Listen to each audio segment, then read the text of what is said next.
Saya akan menjelaskan mengenai pengertian perjanjian penanggungan. Penanggungan adalah suatu perjanjian dengan mana seorang pihak ketiga guna kepentingan si berpiutang mengikatkan diri untuk memenuhi perikatan si berutang manakala orang ini sendiri tidak memenuhinya. Jadi, menurut ketentuan pasal 1820 KUH Perdata, tujuan dari diadakannya perjanjian penanggungan adalah untuk kepentingan si berpiutang atau debitur. Maksudnya adalah untuk menjamin pemenuhan hak-hak si berpiutang apabila pihak yang berutang tidak dapat memenuhi kewajibannya. Perjanjian penanggungan merupakan bagian dari perjanjian jaminan yang banyak ditemui dalam perjanjian kredit. Jaminan kebendaan yang diberikan oleh seseorang yang berutang dalam perjanjian pinjam-meminjam dapat berupa barang tetap ataupun barang bergerak. Dalam hal jaminan itu berupa barang bergerak, maka akan menimbulkan perjanjian gadai. Dalam hal jaminan itu berupa barang tetap, maka akan menimbulkan perjanjian hipotek. Dalam hal jaminan berupa orang, maka akan menimbulkan perjanjian penanggungan atau disebut juga dengan berhutang. Selanjutnya, dasar hukum perjanjian penanggungan atau disebut juga dengan berhutang pada pasal 1820 KUH Perdata sampai dengan pasal 1850 KUH Perdata, yaitu penanggungan hutang adalah suatu persetujuan yang dibuat oleh seorang pihak ketiga untuk kepentingan pihak pemberi pinjaman dengan mengikatkan dirinya guna memenuhi perikatan pihak meminjam bila pihak peminjaman prestasi terhadap pihak pemberi pinjaman. Materi tentang hak dan kewajiban dalam perjanjian penanggungan. Yang pertama yaitu ada hak dalam perjanjian penanggungan, yaitu hak agar debitur ditagih terlebih dahulu dalam pasal 1831 sampai 1832 KUH Perdata. Lalu ada hak untuk menentukan pemecahan hutang, yaitu dalam pasal 1837 KUH Perdata. Lalu ada hak untuk melakukan tagihan terhadap hutang-hutang debitur dalam pasal 1847 KUH Perdata. Lalu yang terakhir yaitu penanggungan pada umumnya dimintakan untuk melepaskan hak yang dimiliki olehnya berdasarkan pasal 1848 KUH Perdata.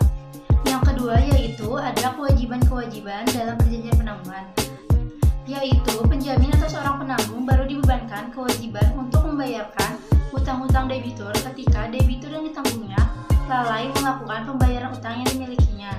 Lalu di dalam klausula perjanjian penanggungan diwajibkan untuk melepaskan hak istimewanya, termasuk hak istimewanya untuk menuntut lelang sita terlebih dahulu atas harta benda kreditur jika terjadi kredit macet.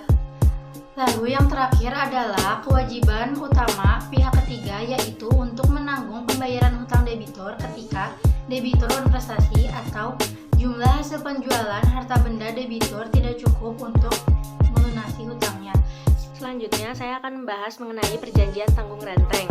Perjanjian tanggung renteng ini adalah suatu perikatan di mana beberapa orang debitur bersama-sama sebagai pihak yang berutang berhadapan dengan satu orang kreditur atau pihak yang berpiutang, di mana salah satu debitur itu telah membayar utangnya pada kreditur, maka pembayaran itu akan membebaskan anggota kelompok yang lain dari utang. Perjanjian tanggung renteng ini diatur dalam buku ketiga, bagian 8 pasal 1278 KUH Perdata sampai dengan pasal 1295 KUH Perdata. Di sini saya akan membacakan dua pasal yang terkait dengan perjanjian tanggung renteng. Yang pertama, ada pasal 1280 KUH Perdata yang berbunyi, di pihak para debitur terjadi suatu perikatan tanggung-menanggung, manakala mereka semua wajib melaksanakan satu hal yang sama, sedemikian rupa sehingga salah satu dapat dituntut untuk seluruhnya, dan pelunasan oleh salah satu dapat membebaskan debitur lainnya terhadap kreditur. Yang kedua, ada pasal 1281 KUH Perdata yang berisi suatu perikatan dapat bersifat tanggung-menanggung meskipun salah satu debitur itu diwajibkan memenuhi hal yang sama dengan cara berlainan dengan teman-temannya sepenanggungan. Misalnya, yang satu terikat dengan bersyarat sedangkan yang lain terikat secara murni dan sederhana, atau terhadap yang satu telah diberikan ketetapan waktu dengan persetujuan sedangkan terhadap yang lainnya tidak diberikan. Jenis dari perjanjian tanggung renteng ini ada dua.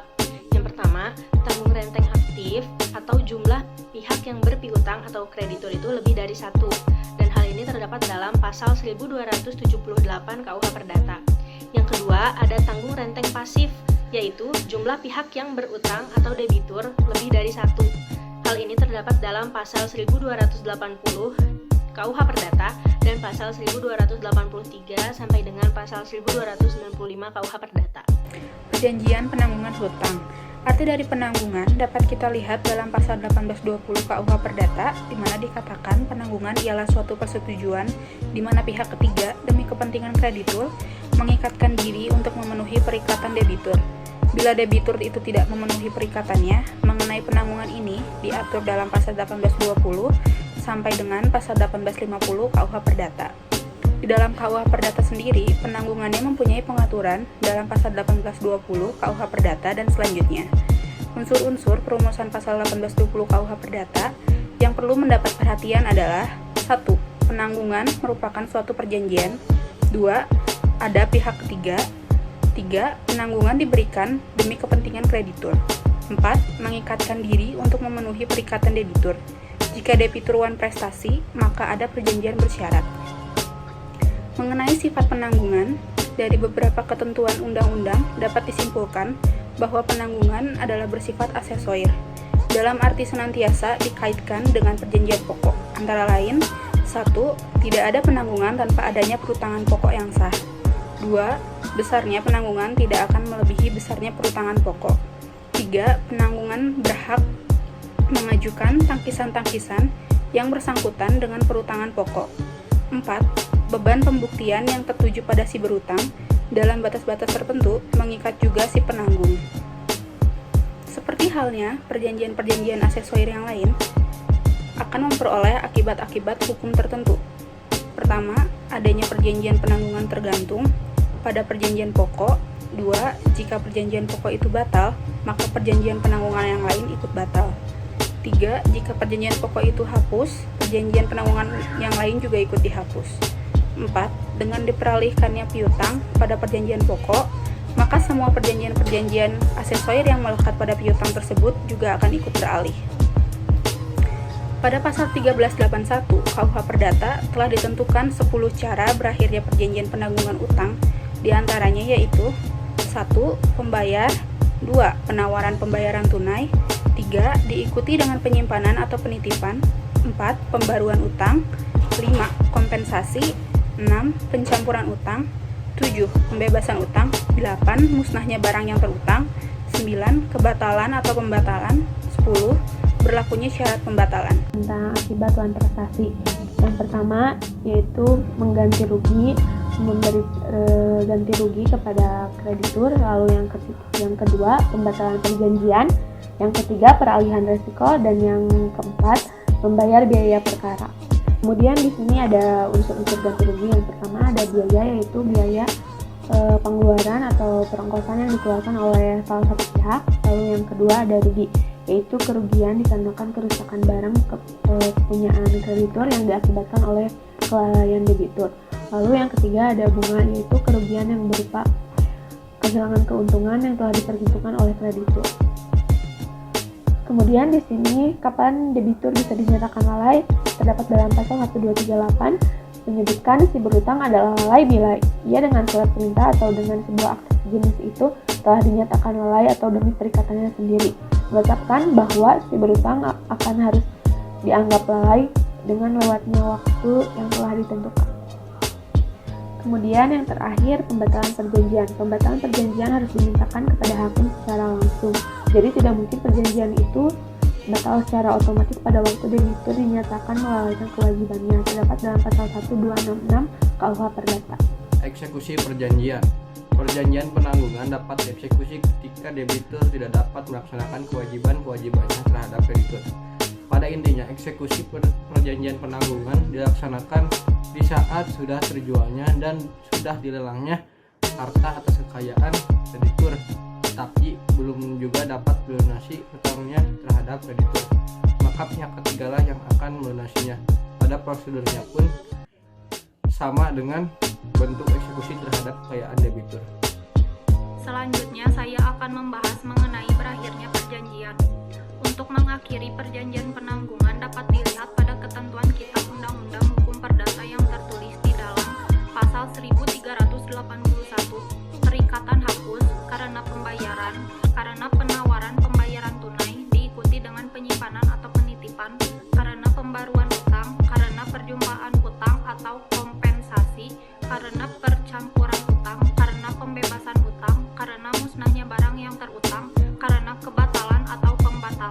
karena berlakunya suatu syarat pembatalan yang diatur dalam bab 1 buku ini dan karena lewat waktu yang akan diatur dalam suatu bab sendiri.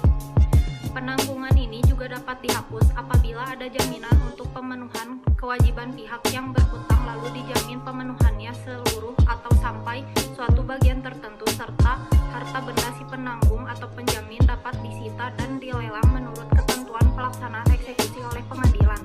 Hal ini dapat diperhatikan pada Kitab Undang-Undang Hukum Perdata pada pasal 1316. Seseorang boleh menanggung seseorang pihak ketiga dan menjanjikan bahwa pihak ketiga Mi akan berbuat sesuatu, tetapi hal Mi tidak mengurangi tuntutan ganti rugi terhadap penanggungan atau orang yang berjanji itu, jika pihak ketiga tersebut menolak untuk memenuhi perjanjian itu. Di sini saya akan menjelaskan mengenai perjanjian penanggungan utang studi kasus PT Bank Negara Indonesia.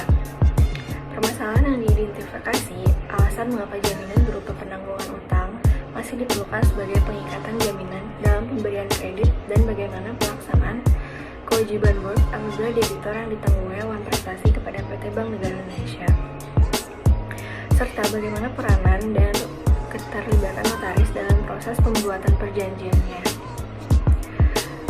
Analisis dilakukan secara eksplanatoris evaluatif, hasilnya diperoleh.